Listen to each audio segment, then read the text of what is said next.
보고서가 있었습니다. 백악관 금고속. 제목은 5글자. 한국 굴복 시나리오. 217페이지. 각주만 43개. 한국을 무너뜨리기 위해 쓴 보고서였습니다. 그 보고서를 직접 쓴 사람이 있었습니다. 백악관 NSC. 동아시아 담당 선임보좌관. 20년간 아시아 나라들을 압박하는 전략을 설계해온 남자. 그는 이 보고서를 완성하던 날 의자에 등을 기대고 혼자 생각했습니다. 완벽하다. 그로부터 3년 후, 그 남자가 다시 나타났습니다. 손에는 그 보고서가 들려 있었습니다. 장소는 미국 상원 외교관계 청문회장. 수십 명의 의원, 수백 명의 방청객, 카메라들, 모두가 그를 바라봤습니다. 그는 증인석에 앉았습니다. 보고서를 책상 위에 내려놓았습니다. 마이크를 당겼습니다.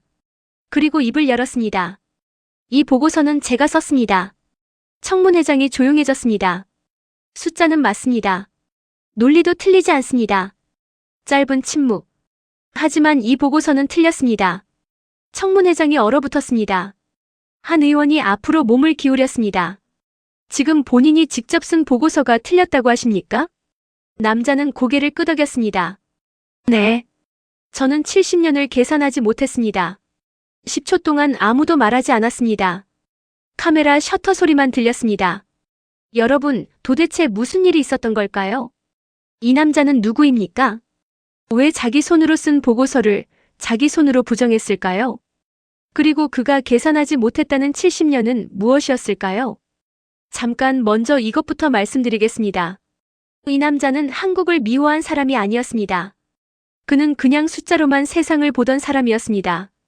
한국을 케이스 넘버 47이라고 불렀습니다. 이름도 없었습니다. 역사도 없었습니다. 그냥 번호였습니다. 그런 사람이 3년 만에 완전히 달라졌습니다. 그 3년 동안 무슨 일이 있었는지 지금부터 처음부터 말씀드리겠습니다. 끝까지 들어주십시오. 아마 끊기가 어려우실 겁니다. 제임스 콜린스. 이것이 그 남자의 이름이었습니다. 1970년생. 하버드 케네디 스쿨 국제정치학 전공. 졸업 후 미국 국무부에서 7년. 그 다음 백악관 국가안보회에 NSC에서 13년. 직함은 동아시아 담당 선임보좌관이었습니다. 쉽게 말씀드리면 이런 일을 합니다. 대통령이 아시아 나라들을 상대로 어떤 패를 쓸지, 어떤 숫자로 압박할지, 어떤 타이밍에 어떤 카드를 꺼낼지, 그걸 설계하는 사람입니다. 콜린스는 스스로를 이렇게 생각했습니다. 나는 감정이 없는 사람이다. 그리고 그것을 자랑스럽게 여겼습니다. 그에게 나라는 숫자였습니다.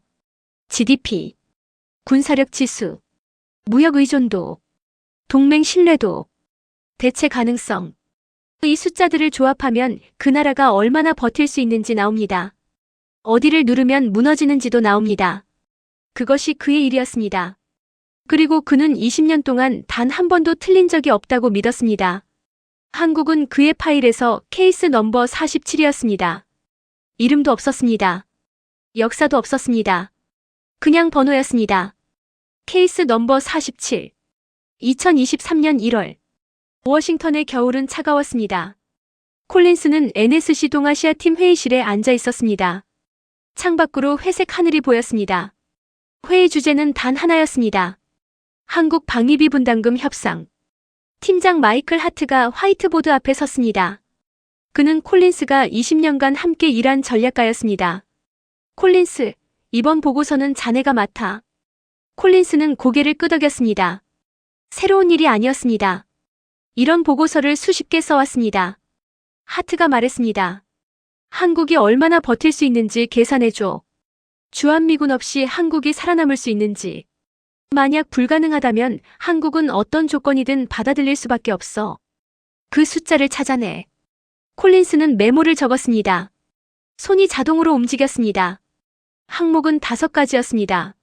한국군 전력, 북한 위협 지수, 미군 철수 시 방어 공백, 대체 동맹 가능성, 경제적 타격 추산. 얼마나 걸려? 2달이면 충분합니다. 하트가 만족스러운 표정으로 고개를 끄덕였습니다. 회의실을 나오면서 동료 브라이언이 나지막이 말했습니다. 이번엔 확실히 잡을 수 있을 거야. 한국은 선택지가 없어. 미군 없으면 하루도 못 버텨. 콜린스는 그 말에 아무런 의심도 품지 않았습니다. 그게 당연한 사실이라고 생각했으니까요. 2달 동안 콜린스는 자료에 파묻혔습니다. CIA 분석 보고서, 국방정보국 군사력 평가서, 국무부 동맹 신뢰도 지수, 랜드 연구소 시뮬레이션. 숫자들은 예상대로 나왔습니다. 한국군 단독 방어력, 북한 기습 시 대응 시간, 미군 철수 후 방어 공백 기간. 모든 수치가 같은 결론을 가리켰습니다. 한국은 미군 없이 버틸 수 없다. 보고서를 완성한 날은 3월 초였습니다. 콜린스는 마지막 페이지를 닫고 의자에 등을 기댔습니다. 217페이지. 각주만 43개. 참고문헌 원문 9건. 완벽한 보고서였습니다. 적어도 그는 그렇게 생각했습니다. 제목을 정할 때 잠시 손가락이 멈췄습니다. 그리고 5글자를 타이핑했습니다. 한국 굴복 시나리오. 그 제목이 가진 무게를 그는 전혀 느끼지 못했습니다. 그에게 그것은 그냥 파일 이름이었습니다. 케이스 넘버 47의 최종 보고서. 그게 전부였습니다. 하트가 들어왔습니다. 보고서를 훑어보더니 고개를 끄덕였습니다. 역시 콜린스야. 이걸로 한국은 꼼짝 못해. 브라이언도 거들었습니다. 솔직히 한국이 불쌍하긴 해. 선택지가 없잖아. 미군 없으면 끝이니까. 뭘 요구하든 들어줄 수밖에 없지. 콜린스는 피식 웃었습니다. 맞는 말이었습니다. 숫자가 그렇게 말하고 있었으니까요. 그날 저녁 콜린스는 일찍 퇴근했습니다. 2달 만에 처음으로 생긴 여유였습니다. 차를 몰고 집으로 가는 길 핸드폰이 울렸습니다. 딸 에밀리였습니다. 아빠 나야. 오늘 야근이야? 밥은 먹었어? 응. 너는? 나도 먹었어. 요즘 프로젝트가 좀 바빠서. 한국 팀이랑 협업하는 게 있는데 시차 때문에 힘들다. 콜린스는 신호등 앞에서 짧게 대답했습니다. 그래. 힘들면 쉬어. 응. 아빠도 무리하지 마. 끊을게. 전화가 끊겼습니다. 그는 다시 핸들을 잡았습니다. 머릿속에는 아직 보고서의 숫자들이 맴돌고 있었습니다. 딸이 한국팀과 일한다는 말은 이미 기억에서 사라지고 있었습니다. 그때는 몰랐습니다. 그 짧은 말이 얼마나 중요한 말이었는지를. 이 시점에서 한 가지 질문을 드리겠습니다. 여러분이라면 어떠셨을 것 같습니까? 한국을 번호로만 보던 이 남자. 그가 다음에 어떤 일을 겪게 될지. 지금부터 본격적으로 시작됩니다. 보고서는 NSC 내부 채널을 통해 위로 올라갔습니다. 일주일 후 하트가 콜린스를 불렀습니다. 콜린스, 윗선에서 반응이 좋아. 이 보고서대로 밀어붙이기로 했어. 다음 달부터 압박 들어간다. 콜린스는 고개를 끄덕였습니다. 전략은 교과서 같았습니다. 순서는 이랬습니다. 먼저 언론에 신호를 흘립니다. 주한미군 철수 검토 중이라는 기사가 나옵니다. 그 다음 공식 채널로 분담금 증액 요구. 한국이 흔들리기 시작하면 그때 협상 테이블로 불러내는 것입니다. 콜린스는 20년 동안 이 전략이 작동하는 것을 수도 없이 봐왔습니다. 약한 나라는 첫 번째 신호에 흔들립니다. 공식 요구가 들어오면 협상 테이블로 나옵니다. 그리고 거기서 원하는 숫자를 받아냅니다. 한국도 그럴 거라고 생각했습니다. 압박이 시작되었습니다. 미국 언론에 기사들이 흘러나왔습니다. 워싱턴 포스트, 월스트리트 저널, 미국 주한미군 철수 내부 검토 중, 한국 방위비 분담금 대폭 인상 불가피. 워싱턴의 전문가들은 일제히 같은 예측을 내놓았습니다. 한국은 협상 테이블로 나올 수밖에 없다. 선택지가 없다. 콜린스는 그 기사들을 읽으며 커피를 마셨습니다. 모든 것이 계획대로 흘러가고 있었습니다. 그런데 첫째 날이 지났습니다. 한국에서 아무런 반응이 없었습니다. 청와대 침묵, 국방부 침묵, 외교부 침묵. 콜린스는 대수롭지 않게 생각했습니다. 준비하는 데 시간이 필요한 거겠지. 협상 전략을 짜는 거겠지. 둘째 날도 지났습니다. 여전히 침묵이었습니다. 브라이언이 콜린스 자리로 왔습니다. 한국이 좀 늦네. 보통 이틀이면 움직이는데. 콜린스는 어깨를 으쓱했습니다. 사흘이면 나오겠지. 셋째 날. 한국 언론에서 뭔가 흘러나오기 시작했습니다. 하지만 예상했던 내용이 아니었습니다. 완전한 자주방위 구축 시급, 전시작전 통제권 조기 환수 필요, 독자적 해결 전략 검토. 콜린스는 미간을 찌푸렸습니다. 이상했습니다. 협상 요청이 나와야 하는데 왜 자주 국방 얘기가 나오는 거지? 하트를 찾아갔습니다. 한국 반응이 좀 이상합니다. 협상 요청 대신 자주방어 얘기를 하고 있어요. 하트는 손을 저었습니다. 여론용이야. 국내 보여주기용으로 강한 척하는 거지. 곧 비공식 채널로 연락 올 거야. 콜린스는 자리로 돌아왔습니다. 하트 말이 맞을 거라고 생각했습니다. 항상 그래왔으니까요. 나흘째 아침. 콜린스는 평소보다 일찍 출근했습니다. 밤새 한국발 뉴스를 모니터링하던 분석팀에서 긴급 보고가 올라와 있었습니다. 그는 보고서를 열었습니다. 첫 줄을 읽는 순간 손에 들고 있던 커피잔을 내려놓았습니다. 한국 대통령 국무회의 발언. 기자 질문. 미국의 주한미군 철수 검토에 대해 어떻게 생각하십니까? 대통령 답변. 철군하겠다고요? 얼마든지요. 그들이 뒷감당을 할 수 있다면 말입니다. 콜린스는 화면을 다시 읽었습니다. 한 번 더 읽었습니다. 3번 읽었습니다. 내용이 바뀌지 않았습니다. 얼마든지요. 그 짧은 3글자가 머릿속을 강타했습니다. 애원이 없었습니다. 굴복의 기미가 없었습니다. 협상 요청이 없었습니다. 오히려 어디 한번 해볼 테면 해보라는 여유가 있었습니다. 콜린스는 의자에 등을 기댔습니다. 이건 계획에 없던 반응이었습니다. 217페이지 보고서 어디에도 이 가능성은 없었습니다. NSC 긴급회의가 소집되었습니다. 회의실 분위기는 뒤숭숭했습니다. 허세야. 저렇게 나오다가 결국 협상 테이블로 올 거야. 브라이언이 단호하게 말했습니다. 맞아. 국내용 퍼포먼스라고. 실제로 철수하면 한국은 끝이잖아. 저 사람들도 그걸 알고 있어. 회의실 분위기는 대체로 그런 쪽이었습니다. 한국이 허세를 부리고 있다. 곧 꼬리를 내릴 것이다. 콜린스는 아무 말도 하지 않았습니다. 뭔가 이상한 느낌이 들었지만 그 느낌을 어떻게 설명해야 할지 몰랐습니다. 회의가 끝나고 자리로 돌아오는데 핸드폰이 진동했습니다. 딸에게서 카카오톡 메시지였습니다. 아빠, 오늘 회사 분위기 이상해. 한국 대통령이 미국한테 얼마든지요 했다고. 우리 팀 한국 엔지니어들 어깨가 다 올라가 있어. 다들 자기 나라 대통령 자랑하느라 난리야. 콜린스는 메시지를 읽으며 멈췄습니다. 삼성. 딸이 삼성 미국 법인에 다닌다는 걸 그는 그때 처음으로 제대로 인식했습니다. 딸이 다니는 회사. 한국 회사. 자신이 압박하려는 그 나라의 회사. 이상한 감각이 가슴 어딘가를 건드렸습니다. 그는 메시지를 닫았습니다. 그리고 다시 모니터를 바라봤습니다. 화면에는 한국 대통령의 발언이 떠 있었습니다. 얼마든지요. 그 3글자가 좀처럼 머릿속에서 사라지지 않았습니다. 일주일이 지났습니다. 한국은 여전히 협상 테이블로 나오지 않았습니다. 오히려 반대였습니다. 한국 국방부가 발표를 했습니다.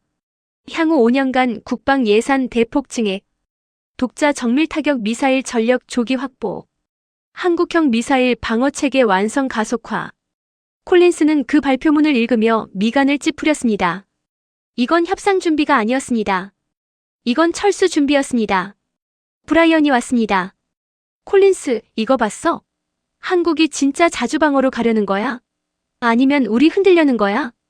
콜린스는 솔직하게 말했습니다. 모르겠어. 브라이언이 피식 웃었습니다. 모르긴 허세지. 하지만 그날 밤 콜린스는 혼자 자료를 뒤지기 시작했습니다. 처음으로 보고서를 쓸 때와는 다른 눈으로 한국의 취약점이 아니라 한국의 강점을 찾기 위해 그 밤이 모든 것의 시작이었습니다. 그리고 그 밤에 그가 발견한 첫 번째 숫자가 그의 확신에 처음으로 균열을 만들었습니다. 그것이 무엇이었는지는 다음 챕터에서 말씀드리겠습니다. 그날 밤 콜린스는 집에 돌아와 노트북을 열었습니다. 사무실 자료가 아니었습니다. 공개된 자료들, 학술 논문들, 싱크탱크 보고서들. 그가 보고서를 쓸 때 의도적으로 보지 않았던 것들이었습니다. 처음 눈에 들어온 것은 한국 방위 산업 수출 자료였습니다. 2022년 한국 방산 수출액. 173억 달러. 그는 숫자를 다시 확인했습니다. 173억 달러. 세계 6위. 10년 전 수치를 찾아봤습니다. 2012년 한국 방산 수출액 34억 달러. 10년 만에 5배. 콜린스는 잠시 멍하니 앉아 있었습니다. 이 수치가 자기 보고서에 없었던 것은 아니었습니다. 있었습니다. 하지만 그는 그것을 중요하게 보지 않았습니다. 방산 수출이 많다고 해서 미군 없이 버틸 수 있는 건 아니니까. 그렇게 판단하고 넘어갔습니다. 계속 읽었습니다. 폴란드와의 계약. K 전차 980대. K9 자주포 648문. FA-50 경공격기 48대. 총 계약 규모 170억 달러. 단일 국가방산 수출로는 한국 역사상 최대 규모였습니다. 루마니아, 호주, 노르웨이, 이집트, 사우디아라비아, 나토 회원국들이 줄을 서고 있었습니다. 콜린스는 화면을 스크롤하면서 이상한 느낌이 강해지는 걸 느꼈습니다. 이건 그가 알던 한국이 아니었습니다. 다음 자료는 캠프 험프리스 관련 문서였습니다. 주한미군 평택기지. 지구상에서 가장 큰 미군 해외기지. 면적 14.7제곱킬로미터. 여의도의 5배. 건설 총비용 110억 달러. 그는 미국 부담 비율을 찾아봤습니다. 8%. 미국이 부담한 게 8%였습니다. 나머지 92%. 101억 달러. 한화약 15조 원. 한국이 냈습니다. 콜린스는 숫자를 3번 확인했습니다. 92%. 미국이 한국 땅에 지은 게 아니었습니다. 한국이 미국을 위해 지어준 것이었습니다. 더 읽었습니다. 기지 운영비, 전기, 상하수도, 통신, 시설 유지 보수, 폐기물 처리, 소음 피해 보상. 전부 한국이 부담하고 있었습니다.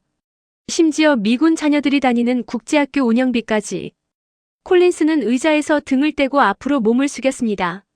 가슴 어딘가가 이상하게 불편했습니다. 이건 동맹이 아니었습니다. 적어도 그가 생각했던 동맹의 모습이 아니었습니다. 새벽 1시가 넘어 있었습니다. 그는 눈을 비볐습니다. 그리고 마지막으로 파일 하나를 더 열었습니다. 랜드 연구소 내부 분석 보고서. 제목은 이랬습니다. 한미동맹 대체 시나리오 미국의 전략적 손실 추산. 천천히 읽기 시작했습니다. 인도 태평양 전략 거점 상실. 대중 견제 라인 붕괴. 일본 방어선 전진 배치 불가. 대만 유사시 한반도 후방 지원 차단. 그리고 맨 마지막 줄. 향후 10년간 미국의 잠재적 전략 경제적 손실 추산액. 27조 달러. 콜린스는 그 숫자 앞에서 멈췄습니다. 27조 달러. 자신이 한국에게 요구하려 했던 추가 분담금은 연간 수십억 달러였습니다. 27조 달러와 수십억 달러. 그는 한참 동안 그 두 숫자를 번갈아 봤습니다. 우리는 수십억을 더 받아내려고 27조를 잃을 수 있는 판을 벌이고 있었습니다. 그 순간 핸드폰이 진동했습니다. 딸에게서 메시지였습니다. 새벽 1시가 넘은 시간에. 아빠 아직 안 자. 나도 야근 중이야. 오늘 한국 본사팀이랑 화상회의 했는데 걔네 사기가 엄청나더라. 자기네 대통령이 미국한테 밀리지 않는다고. 다들 엄청 자랑스러워하던데. 그리고 마지막 줄. 근데 아빠 나 좀 물어봐도 돼? 아빠가 요즘 하는 일이 한국 압박하는 거랑 관련 있어? 우리 팀 한국 엔지니어가 삼성 미국 사업 흔들리면 자기 비자도 위험하다고 하더라. 아빠가 만드는 그 정책들이 나랑 같이 일하는 사람들한테 영향을 주는 거잖아. 그냥 궁금해서. 콜린스는 메시지를 읽고 한참 동안 화면을 바라봤습니다. 그냥 궁금해서. 딸은 그렇게 썼습니다. 하지만 그는 알았습니다. 딸이 무슨 말을 하고 싶은 건지. 그는 답장을 쓰려다 멈췄습니다. 뭐라고 써야 할지 몰랐습니다. 20년 동안 한 번도 없었던 일이었습니다. 그로부터 며칠 후. 딸에게서 또 메시지가 왔습니다. 아빠, 나 오늘 팀장한테 불려갔어. 한미 관계 때문에 삼성 미국 사업 일부 프로젝트 보류 검토한다고. 아직 확정은 아닌데. 박선임 있잖아. 미국에서 애 낳고 5년 살았는데 삼성 흔들리면 비자도 흔들린대. 그 사람이 뭘 잘못한 거야? 콜린스는 메시지를 읽고 핸드폰을 내려놓았습니다. 그리고 한참 동안 움직이지 않았습니다. 박선임. 미국에서 태어난 아이. 5년. 비자. 그는 자기 보고서 표지를 떠올렸습니다. 한국 굴복 시나리오. 그 5글자를 타이핑할 때 그는 아무것도 느끼지 못했습니다. 그것은 그냥 파일 이름이었습니다. 하지만 지금 이 순간 그 5글자 뒤에 박선임의 얼굴이 있었습니다. 미국에서 태어난 아이의 얼굴이 있었습니다. 이름도 모르는 수많은 얼굴들이 있었습니다. 콜린스는 천천히 서류들을 챙겨 들었습니다. 캠프 험프리스 문서, 방산 수출 현황, 랜드 연구소 보고서, 그리고 자기 보고서, 한국 굴복 시나리오, 217페이지. 그는 오랫동안 그 표지를 바라봤습니다. 이 보고서는 완벽했습니다. 숫자는 전부 맞았습니다. 논리도 틀리지 않았습니다. 하지만 그는 처음으로 이 생각을 했습니다. 숫자가 맞아도 보고서가 틀릴 수 있다. 그날 밤 그는 딸에게 답장을 쓰려다 멈췄습니다. 뭐라고 써야 할지 몰랐습니다. 20년 동안 그는 항상 답을 알고 있었습니다. 처음이었습니다. 답을 모르는 것이. 창밖에는 워싱턴의 새벽이 내려앉고 있었습니다. 그는 그날 밤 한숨도 자지 못했습니다. 이제 그의 안에서 무언가가 바뀌기 시작하고 있었습니다. 질문 하나가 서서히 형태를 갖추고 있었습니다. 한국이 미군 없이 버틸 수 있는가? 그것이 아니었습니다. 완전히 다른 질문이었습니다. 그것이 무엇인지는 다음 챕터에서 말씀드리겠습니다. 그 후 콜린스에게 이상한 습관이 생겼습니다. 퇴근 후 집에 돌아와 혼자 자료를 들여다보는 것이었습니다. 낮에 사무실에서 보는 자료와 같은 자료였습니다. 하지만 밤에 혼자 보면 다르게 읽혔습니다. 낮에는 틀린 부분을 찾으려 하지 않았습니다. 밤에는 달랐습니다. 그는 자기 보고서가 틀렸을 가능성을 찾고 있었습니다. 어느 날 밤, 그는 방위 산업 수출 자료를 다시 펼쳤습니다. 폴란드 K 전차 980대, K9 자주포 648문, FA-50 경공격기 48대, 루마니아 K9 자주포 53문, 호주 레드백 장갑차 129대 계약 협상 중, 노르웨이 K9 자주포 23문. 그는 지도를 꺼냈습니다. 계약 국가들을 하나씩 찍어봤습니다. 폴란드, 루마니아, 노르웨이, 호주, 이집트, 사우디아라비아, 아랍에미리트. 점들이 유럽에서 중동으로, 중동에서 오세아니아로 이어졌습니다. 그는 한참 동안 그 지도를 바라봤습니다. 이건 무기를 파는 나라의 지도가 아니었습니다. 세계 질서에 편입된 나라의 지도였습니다. 한국이 무기를 파는 나라들은 전부 미국의 동맹국이거나 미국의 영향권 안에 있는 나라들이었습니다. 한국은 미국 없이는 못 산다고 그의 보고서는 결론을 냈습니다. 하지만 지금 이 지도를 보면 미국도 한국 없이는 이 나라들과의 관계가 훨씬 복잡해질 수 있었습니다. 그는 펜을 내려놓았습니다. 그 주 금요일 밤이었습니다. 그는 소파에 앉아 반도체 관련 자료를 펼쳤습니다. 삼성전자와 SK 하이닉스. 그는 이 두 회사의 글로벌 시장 점유율을 찾아봤습니다. 디램 반도체. 삼성전자 43%, SK하이닉스 28%, 합계 71%. 전 세계 디램의 71%가 한국에서 나왔습니다. 낸드 플래시 반도체. 삼성전자 32%, SK하이닉스 20%, 합계 52%. 그리고 HBM, 고대역폭 메모리, AI 반도체의 핵심 부품, 엔비디아 AI 칩에 들어가는 바로 그 메모리. SK하이닉스 52%, 삼성전자 40%, 합계 92%. 콜린스는 숫자를 다시 확인했습니다. 92%. 전 세계 AI 반도체에 들어가는 HBM의 92%가 한국에서 나오고 있었습니다. 엔비디아가 AI 칩을 만들려면 한국 메모리가 있어야 했습니다. 미국의 AI 패권이 한국 반도체 위에 서 있었습니다. 그는 한참 동안 그 숫자를 바라봤습니다. 자기 보고서 어디에도 이 내용은 없었습니다. 있었지만 중요하게 보지 않았습니다.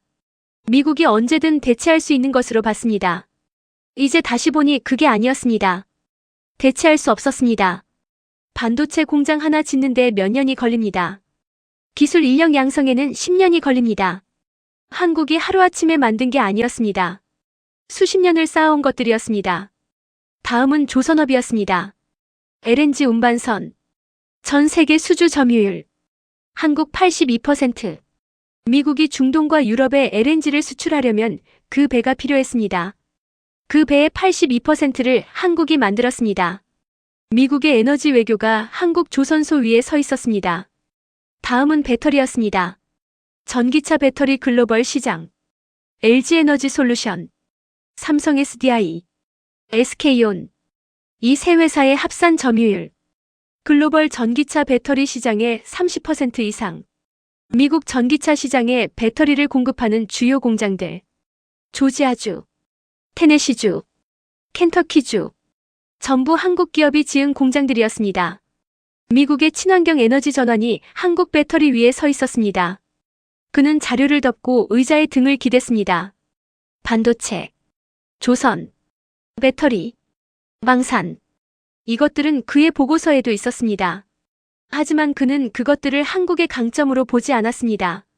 미국이 언제든 대체할 수 있는 것들로 봤습니다. 지금 다시 보니 그게 아니었습니다. 그는 문득 한 가지 생각이 들었습니다. 이 나라가 어떻게 이것들을 만들었을까? 그는 한국의 현대사를 찾아봤습니다. 1953년 한국 전쟁이 끝났을 때 한국의 1인당 국민 소득은 67달러였습니다. 세계에서 가장 가난한 나라 중 하나였습니다. 전쟁으로 국토의 대부분이 폐허였습니다. 공장도 없었습니다.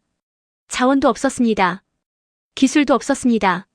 1997년 외환위기, IMF 구제금융, 국가부도 직전. 국민들이 금을 모았습니다. 결혼반지를 냈습니다. 돌반지를 냈습니다. IMF가 예상한 회복 기간은 5년에서 7년이었습니다. 한국은 2년 만에 졸업했습니다. 2025년 1인당 국민 소득 35,000달러, 67달러에서 35,000달러. 그는 그 숫자를 보면서 오랫동안 아무 말도 할 수 없었습니다. 이건 숫자가 아니었습니다. 이건 어떤 민족이 어떤 방식으로 살아왔는지를 보여주는 압축된 역사였습니다. 새벽 2시였습니다. 그는 마지막으로 파일 하나를 더 열었습니다. 한국 전쟁 참전용사 예우 프로그램 현황. 매년 6월과 10월 한국 정부가 참전용사들을 한국으로 초청합니다. 항공료 전액, 숙박비 전액, 의료비 전액, 한국 정부 부담. 70년이 지났는데도 참전용사 후손 장학금, 문화교류 프로그램, 취업 지원. 그는 이 내용을 읽으면서 가슴이 뜨거워지는 걸 느꼈습니다. 67달러짜리 나라였을 때 미국 청년들이 와서 피를 흘렸습니다. 35,000달러짜리 나라가 되고 나서도 한국은 그것을 잊지 않고 있었습니다. 그는 자기 보고서 표지를 다시 바라봤습니다. 한국 굴복 시나리오. 이 보고서를 쓸 때 그는 한국을 케이스 넘버 47로 봤습니다. 하지만 지금 그는 알았습니다. 케이스 넘버 47은 없었습니다. 거기에는 67달러에서 시작해서 35,000달러를 만들어낸 사람들이 있었습니다. IMF를 2년 만에 졸업한 사람들이 있었습니다. 70년 전 피를 흘려준 사람들을 70년이 지나도 기억하는 사람들이 있었습니다. 그리고 미국 대통령의 철군 위협 앞에서 얼마든지요라고 말할 수 있는 사람들이 있었습니다. 그는 보고서를 덮었습니다. 그리고 처음으로 이 생각을 했습니다. 내가 계산하지 못한 것은 숫자가 아니었습니다. 나는 70년을 계산하지 못했습니다. 3주가 지났습니다. 한국은 여전히 협상 테이블로 나오지 않았습니다. NSC 내부 분위기가 달라지기 시작했습니다. 처음에는 자신만만했던 목소리들이 낮아졌습니다. 브라이언은 더 이상 허세라는 말을 하지 않았습니다. 하트는 매일 아침 한국발 뉴스를 직접 확인하기 시작했습니다. 그러던 어느 날 오후, 긴급팀 회의가 소집되었습니다. 회의실에 6명이 앉았습니다. 하트가 먼저 입을 열었습니다. 한국이 한 달째 움직이지 않고 있어. 비공식 채널도 막혀 있어. 상황을 재검토할 필요가 있어. 브라이언이 말했습니다. 압박 강도를 높이면 어떨까요? 주한미군 철수 검토를 공식 발표로 격상시키는 겁니다. 그러면 한국이 움직일 수밖에 없을 거예요. 몇몇이 고개를 끄덕였습니다. 콜린스는 자료를 펼쳤습니다. 반대합니다. 회의실이 조용해졌습니다. 콜린스는 20년 동안 회의실에서 반대 의견을 낸 적이 없었습니다. 항상 데이터를 내놓고 결론을 제시했습니다. 반대라는 단어를 쓴 적이 없었습니다. 모두가 그를 바라봤습니다. 그는 자료를 펼쳤습니다. 3가지 숫자를 보십시오. 첫 번째, 캠프 험프리스 건설비 110억 달러 중 92%를 한국이 부담했습니다. 101억 달러. 한화 15조 원입니다. 기지 운영비의 절대 다수도 한국입니다. 전기, 수도, 통신, 시설 유지. 전부 한국 돈입니다. 두 번째, HBM 반도체. 전 세계 AI 칩에 들어가는 고대 역폭 메모리입니다. 한국 점유율 92%입니다. 우리 AI 패권이 한국 반도체 위에 서 있습니다. LNG 운반선 세계 수주 점유율 한국 82%입니다. 우리가 유럽에 에너지를 팔려면 그 배가 필요합니다. 우리 에너지 외교가 한국 조선소 위에 서 있습니다. 회의실에 무거운 침묵이 내려앉았습니다. 세 번째, 랜드 연구소 추산. 한미동맹 해체 시 향후 10년간 미국의 잠재적 손실 27조 달러입니다. 그는 계속했습니다. 우리는 지금 수십억 달러를 더 받아내려고 27조 달러를 잃을 수 있는 판을 벌이고 있습니다. 압박 강도를 높이면 그 판이 더 빠르게 기울 수 있습니다. 하트가 팔짱을 꼈습니다. 콜린스, 그 숫자들은 자네 보고서에도 있었어. 근데 자네가 직접 결론을 냈잖아. 한국은 버틸 수 없다고. 지금 와서 왜 다른 말을 하는 거야? 콜린스는 잠시 멈췄습니다. 보고서를 쓸 때 저는 한 가지 질문만 했습니다. 한국이 미군 없이 버틸 수 있는가? 하지만 저는 다른 질문을 하지 않았습니다. 잠시 침묵이 흘렀습니다. 그리고 그는 말했습니다. 미국이 한국 없이 버틸 수 있는가? 회의실이 다시 조용해졌습니다. 브라이언이 끼어들었습니다. 그건 질문 자체가 성립이 안 되지. 우리가 왜 한국 없이 버텨야 해? 우리가 갑이잖아. 콜린스는 브라이언을 바라봤습니다. HBM 반도체 세계 점유율 한국 92%입니다. 엔비디아 AI 칩에 들어가는 메모리입니다. 우리 AI 패권이 한국 반도체 위에 서 있습니다. LNG 운반선 세계 수주 점유율 한국 82%입니다. 우리가 유럽에 LNG를 팔려면 그 배가 필요합니다. 우리 에너지 외교가 한국 조선소 위에 서 있습니다. 방산 수출 173억 달러. 세계 6위. 나토 국가들이 한국 무기를 사기 위해 줄을 섭니다. 그는 마지막으로 말했습니다. 한국은 미국을 필요로 하는 것보다 미국이 한국을 더 필요로 할 수 있습니다. 지금 우리가 하는 압박은 우리 발등을 우리가 찍는 것일 수 있습니다. 하트가 그를 오랫동안 바라봤습니다. 회의실의 다른 사람들도 바라봤습니다. 아무도 말을 하지 않았습니다. 10초, 20초, 30초. 하트가 입을 열었습니다. 콜린스, 자네 보고서가 공식 채택됐어. 지금 와서 뒤집을 수는 없어. 그리고 잠시 멈추더니 말했습니다. 솔직히 말할게. 자네 딸이 삼성에 다닌다는 거 다들 알고 있어. 객관성 문제가 생길 수 있어. 콜린스는 숨을 들이켰습니다. 이건 객관성 문제가 아닙니다. 데이터의 문제입니다. 회의는 여기서 마치겠어. 하트가 자리에서 일어났습니다. 다른 사람들도 일어났습니다. 브라이언이 마지막으로 콜린스의 어깨를 두드렸습니다. 말은 없었습니다. 콜린스는 회의실에 혼자 남았습니다. 자료들을 천천히 챙겼습니다. 분노가 올라왔습니다. 하지만 그것보다 더 강한 감정이 있었습니다. 확신이었습니다. 20년 동안 그는 데이터가 가리키는 방향으로만 움직였습니다. 감정을 개입시킨 적이 없었습니다. 틀린 적도 없었습니다. 지금 데이터는 명확하게 말하고 있었습니다. 우리가 틀렸다고. 하지만 아무도 듣지 않았습니다. 그날 저녁 콜린스는 오랫동안 아버지 생각을 했습니다. 아버지는 평생 공군에서 일했습니다. 30년 복무. 대령으로 전역. 살아계실 때 늘 하시던 말씀이 있었습니다. 옳은 말을 하는 것과 그 말이 받아들여지는 것은 다른 문제다. 하지만 옳은 말을 하지 않는 것은 직무유기다. 콜린스는 그 말을 들을 때마다 당연한 소리라고 생각했습니다. 지금은 달랐습니다. 옳은 말을 했습니다. 받아들여지지 않았습니다. 그리고 그는 그 다음에 무엇을 해야 하는지 알 수 없었습니다. 2주 후였습니다. 하트가 콜린스를 불렀습니다. 콜린스, 솔직하게 말할게. 윗선에서 자네에 대한 얘기가 나왔어. 보고서 완성 후 태도 변화. 회의에서의 돌출 발언. 개인적 이해관계 문제. 콜린스는 하트를 바라봤습니다. 조기 퇴직 패키지를 제안하고 싶어. 조건은 나쁘지 않아. 자네 20년 경력에 걸맞은 조건이야. 콜린스는 잠시 눈을 감았습니다. 아버지의 목소리가 들렸습니다. 옳은 말을 하지 않는 것은 직무유기다. 그는 눈을 떴습니다. 생각해보겠습니다. 그날 밤 그는 딸에게 전화를 했습니다. 딸이 받았습니다. 그는 아무 말도 하지 않았습니다. 딸도 아무 말도 하지 않았습니다. 10초쯤 지났을까요? 딸이 먼저 말했습니다. 아빠 잘하고 있는 거야? 그는 그 한마디에 20년 만에 처음으로 눈물이 날 것 같았습니다.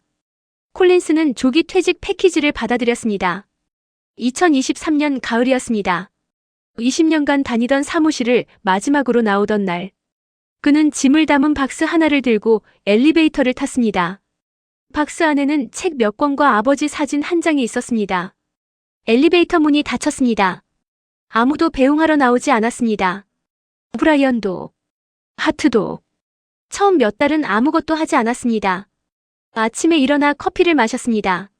신문을 읽었습니다. 산책을 했습니다. 20년 만에 처음으로 시간이 있었습니다. 하지만 시간이 있다는 것이 편안함을 뜻하지는 않았습니다. 그는 매일 아침 한국 관련 뉴스를 확인했습니다. 습관처럼. 한국은 계속 움직이고 있었습니다. 2024년 초, 한국방위사업청이 발표를 했습니다. KF-21 전투기 양산 본격화. 2026년부터 연간 20대 생산. 수출 협의국 12개국.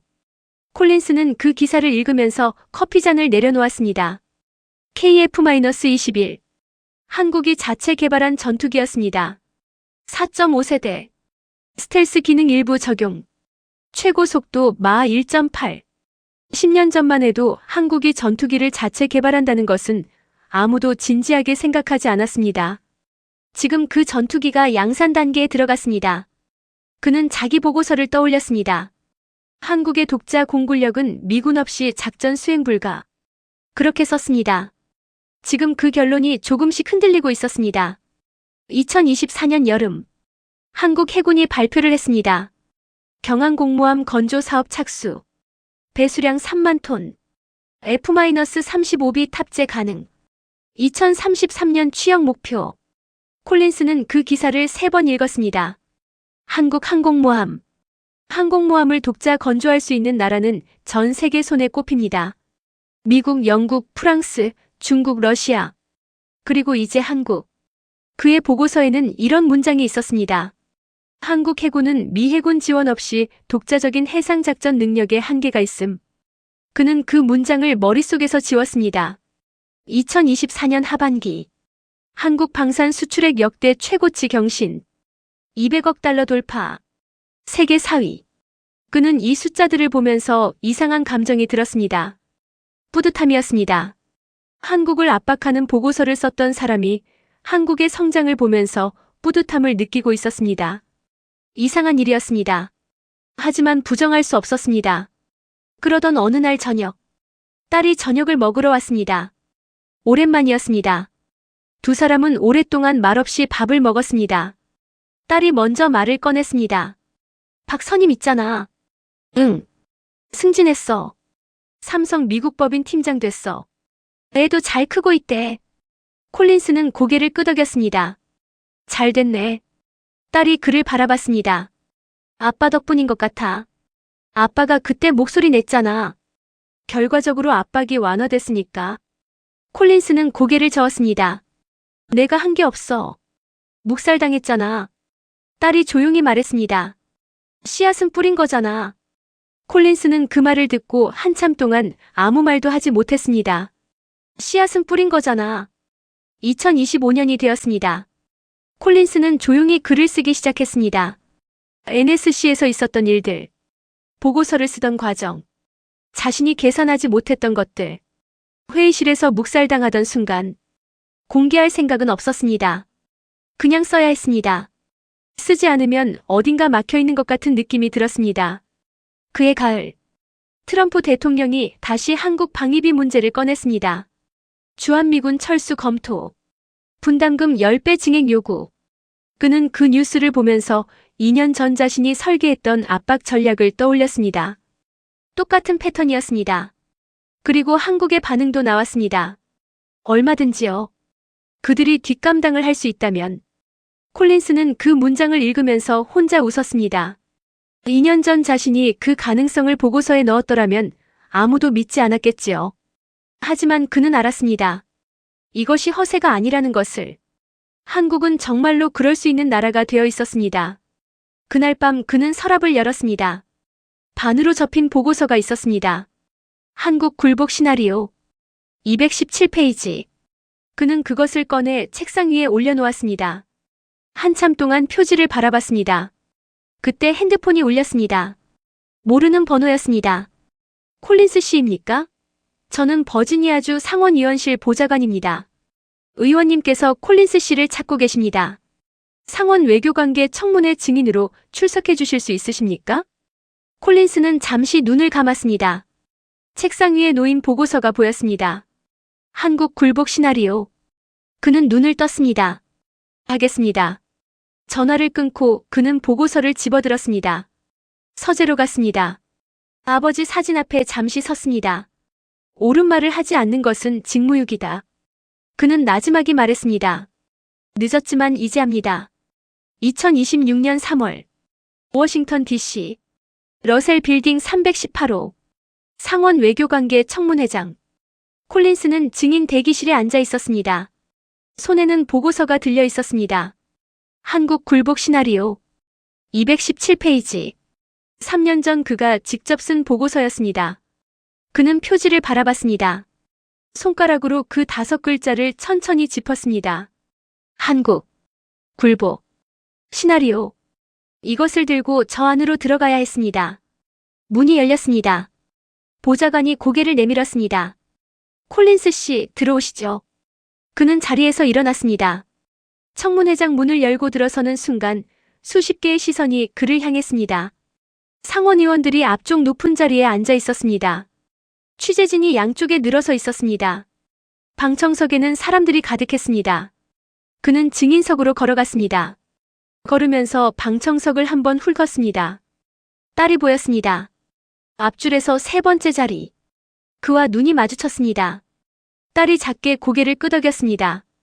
그는 증인석에 앉았습니다. 보고서를 책상 위에 올려놓았습니다. 위원장이 마이크를 당겼습니다. 콜린스 씨, 백악관 NSC 동아시아 담당 선임보좌관으로 13년간 재직하셨고 2023년 조기 퇴직하셨습니다. 오늘 증언하실 내용을 시작해 주시겠습니까? 콜린스는 마이크 앞에 앉았습니다. 심호흡을 했습니다. 그리고 말을 시작했습니다. 의원 여러분. 청문회장이 조용해졌습니다. 저는 오늘 이 자리에 2가지를 가지고 나왔습니다. 그는 보고서를 들어보였습니다. 하나는 이 보고서입니다. 2023년 제가 직접 작성한 보고서입니다. 제목은 한국 굴복 시나리오 217페이지입니다. 이 보고서는 한국이 미군 없이는 생존할 수 없으며 따라서 미국의 어떤 압박에도 굴복할 수밖에 없다는 결론을 담고 있습니다. 청문회장이 웅성거렸습니다. 그리고 제가 오늘 가지고 나온 2번째는 그는 잠시 멈췄습니다. 그 결론이 틀렸다는 증거들입니다. 한 의원이 마이크를 잡았습니다. 콜린스 씨, 본인이 직접 작성한 보고서가 틀렸다고 하십니까? 네. 구체적으로 어떤 부분이 틀렸습니까?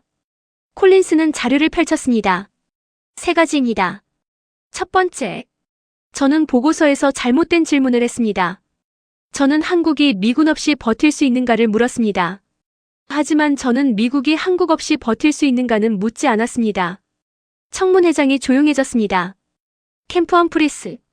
지구상 최대 미군 해외 기지입니다. 건설비 110억 달러 중 92%를 한국이 냈습니다. 전기는 한국전력공사. 수도는 한국수자원공사. 통신은 KT. 시설 유지보수 전부 한국기업. 한국이 지원을 끊으면 그 기지는 단 하루도 돌아가지 않습니다. 철수하지 못하는 쪽이 오히려 우리일 수 있습니다. 한 의원이 몸을 앞으로 기울였습니다. 다른 의원들도 움직임이 없었습니다. 두 번째, 저는 한국의 경제적, 군사적 성장을 미국이 대체 가능한 수준으로 과소평가했습니다. HBM 반도체, 전 세계 AI 칩에 들어가는 고대 역폭 메모리입니다. 한국 점유율 92%입니다. 우리 AI 패권이 한국 반도체 위에 서 있습니다. LNG 운반선, 우리가 유럽에 에너지를 팔려면 배가 필요합니다. 그 배의 82%를 한국이 만듭니다. 우리 에너지 외교가 한국 조선소 위에 서 있습니다. 방산 수출 200억 달러. 세계 4위. 나토 국가들이 한국 무기를 사기 위해 줄을 섭니다. 한국은 더 이상 무기를 사는 나라가 아닙니다. 파는 나라입니다. 청문회장이 완전히 조용했습니다. 바늘 떨어지는 소리가 들릴 것 같았습니다. 또 다른 의원이 마이크를 잡았습니다. 콜린스 씨, 그렇다면 현재 진행 중인 방위비 압박은 어떻게 평가하십니까? 콜린스는 잠시 멈췄습니다. 랜드 연구소 추산입니다. 한미동맹 해체 시 향후 10년간 미국의 잠재적 손실 27조 달러입니다. 우리가 추가로 받아내려는 분담금은 연간 수십억 달러입니다. 수십억을 더 받아내려고 27조를 잃을 수 있는 판을 벌이고 있습니다. 청문회장이 술렁였습니다. 한 의원이 옆 의원에게 나지막이 말했습니다. 다른 의원은 고개를 저었습니다. 또 다른 의원은 자료를 들여다봤습니다. 위원장이 마이크를 잡았습니다. 콜린스 씨, 세 번째라고 하셨는데요. 콜린스는 보고서를 내려다봤습니다. 한국 굴복 시나리오. 그 5글자를 바라봤습니다. 그리고 말했습니다. 세 번째는 숫자가 아닙니다. 청문회장이 더욱 조용해졌습니다. 저는 보고서를 쓸 때 한국을 케이스 넘버 47로 봤습니다. 숫자들의 집합으로 봤습니다. 하지만 저는 계산하지 못한 것이 있었습니다. 1953년 한국 전쟁이 끝났을 때 한국의 1인당 국민소득은 67달러였습니다. 세계에서 가장 가난한 나라 중 하나였습니다. 2025년 한국의 1인당 국민소득은 35,000달러입니다. 67달러에서 35,000달러. 이 숫자가 뜻하는 것은 경제 성장이 아닙니다. 이것은 어떤 민족이 어떤 방식으로 살아왔는지를 보여주는 압축된 역사입니다. 1997년 외환위기. 국가부도 직전. IMF가 예상한 회복 기간은 5년에서 7년이었습니다. 한국은 2년 만에 졸업했습니다. 국민들이 결혼 반지를 냈습니다. 돌반지를 냈습니다. 금을 모았습니다. 이런 나라가 미국의 철군 위협 앞에서 얼마든지요라고 말했을 때 저는 그것이 허세라고 생각했습니다. 하지만 그것은 허세가 아니었습니다. 67달러에서 35,000달러를 만들어낸 사람들의 그것은 당연한 자신감이었습니다. 청문회장이 완전히 멈췄습니다. 아무도 움직이지 않았습니다. 아무도 말하지 않았습니다. 콜린스는 보고서를 들었습니다. 천천히. 그리고 내려놓았습니다. 이 보고서는 제가 썼습니다. 숫자는 맞습니다. 논리도 틀리지 않습니다. 하지만 이 보고서는 틀렸습니다. 잠시 침묵이 흘렀습니다. 저는 70년을 계산하지 못했습니다. 67달러에서 시작한 70년을, IMF를 2년 만에 졸업한 70년을, 피를 흘려준 나라를 70년이 지나도 기억하는 70년을, 그 70년은 숫자로 계산할 수 없었습니다. 그것이 제 보고서가 틀린 이유입니다. 청문회장의 침묵이 흘렀습니다.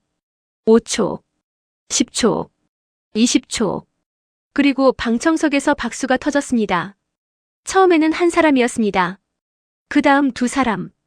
그 다음 10사람. 순식간에 청문회장 전체로 번졌습니다.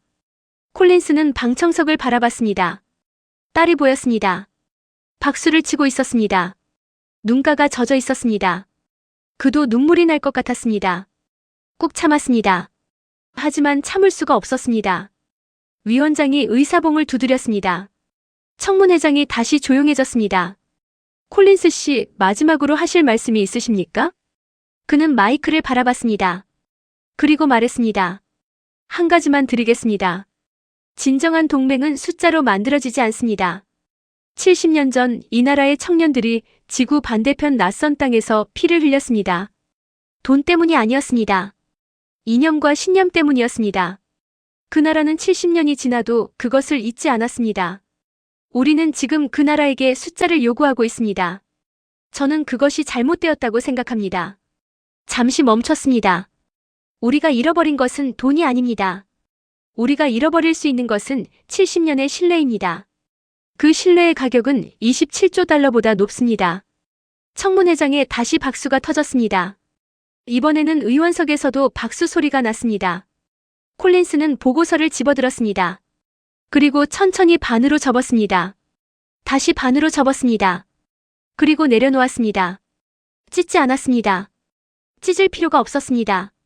이미 틀린 보고서라는 것을 이 자리에 있는 모든 사람이 알게 되었으니까요. 청문회가 끝나고 복도로 나왔습니다.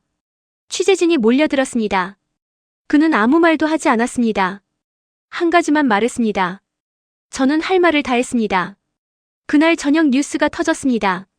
워싱턴 포스트, 뉴욕타임스, CNN, 폭스뉴스, 전부 같은 뉴스를 다뤘습니다. 전직 백악관 NSC 보좌관, 자신이 쓴 한국 압박 보고서 공개 부정. 청문회장에서 직접 폐기 선언. 논조는 달랐습니다. 어떤 곳은 용기 있는 고백이라고 했습니다. 어떤 곳은 배신자라고 했습니다. 콜린스는 어느 쪽도 신경 쓰지 않았습니다. 사흘 후였습니다. 하트에게서 문자가 왔습니다. 퇴직 후 처음이었습니다. 메시지는 짧았습니다. 잘 봤어. 틀리지 않았어. 콜린스는 그 문자를 오랫동안 바라봤습니다. 답장을 쓰려다 멈췄습니다. 그냥 뒀습니다. 그것으로 충분했습니다. 일주일 후였습니다. 백악관이 공식 발표를 했습니다. 한국과의 방위비 분담금 협상에 관해 기존의 접근 방식을 재검토하겠습니다. 미래지향적이고 상호 존중에 기반한 새로운 파트너십 논의를 시작하겠습니다. 철군 논의는 사라졌습니다. 콜린스는 그 발표를 읽으면서 아무런 감흥이 없었습니다. 당연한 결론이었으니까요. 데이터가 처음부터 그렇게 말하고 있었으니까요. 그로부터 2주 후였습니다. 딸이 저녁을 먹으러 왔습니다. 두 사람은 오랫동안 말없이 밥을 먹었습니다. 딸이 젓가락을 내려놓으며 말했습니다.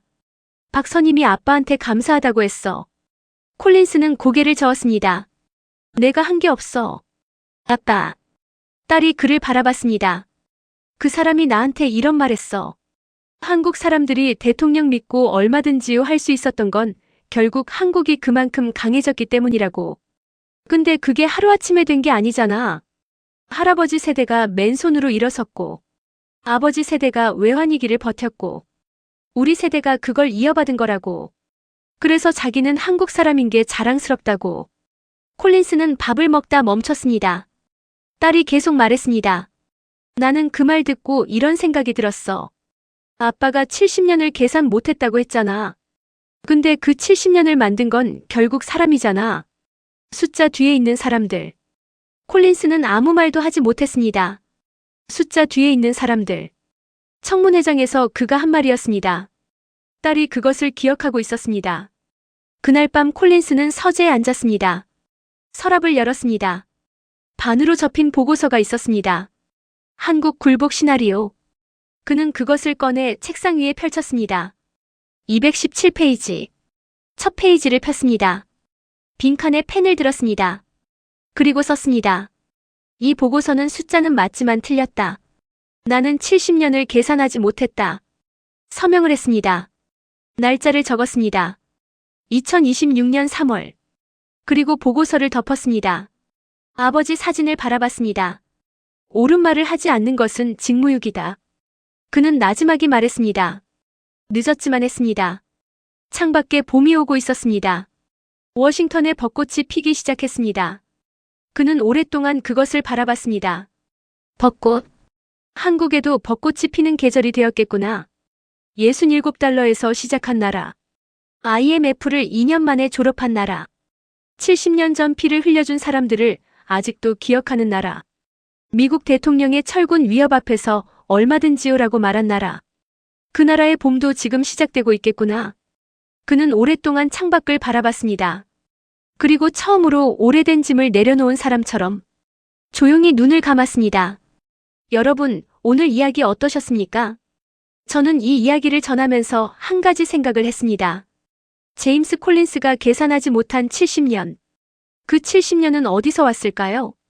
전쟁이 끝난 폐허 위에서 맨손으로 공장을 세운 사람들. 자식 대학 보내려고 새벽부터 일어나 도시락 싼 어머니들. 외환위기 때 결혼 반지 빼서 금 모으기 운동에 참여한 아버지들. 밤새 반도체 연구실에서 불을 밝힌 엔지니어들. 그 사람들이 만든 70년이었습니다. 그 70년이 쌓여서 얼마든지요라는 세 글자가 나온 것입니다. 무엇보다 이런 깨달음이 담겨 있습니다. 진짜 강한 나라는 단지 무기가 많은 나라가 아닙니다. 시간을 견디고 사람을 기억하는 나라입니다. 숫자로 다 설명할 수 없는 책임감과 신뢰. 그것이 결국 한 나라를 버티게 만든다는 사실입니다.